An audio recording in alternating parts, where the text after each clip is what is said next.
Nĩ kumana na migomo ĩrĩa ĩkoretwo ĩgĩthiĩ na mbere gatagatĩ ka ikundi itiganĩte gũkũ bũrũri-inĩ, wa ica ikuhĩ ũrĩa ũrathiĩ na mbere wa arutani a yunivasĩtĩ arĩa maigĩte mĩro yao thĩ kwa ihinda rĩa thikũ 40 rĩu. Akĩaria mwena wa Naikuru, mũrũgamĩrĩri mũnene wa kĩama kĩa andĩkani gũkũ bũrũri-inĩ Jacqueline Mugo nĩaugĩte he bata mĩtaratara mĩega ikorwo ya kũninaga migomo gũkũ bũrũri-inĩ. It has had an impact on the creation of jobs in the formal sector.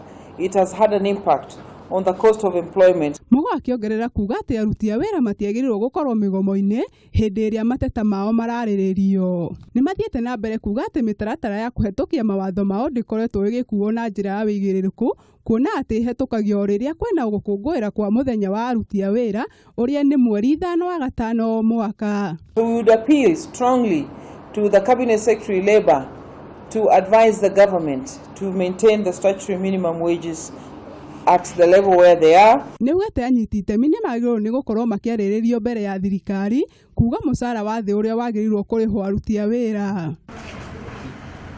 Ngĩribotera Kameme TV, rĩtwa rĩakwa nĩ Wanjikũ wa Wanjikũ.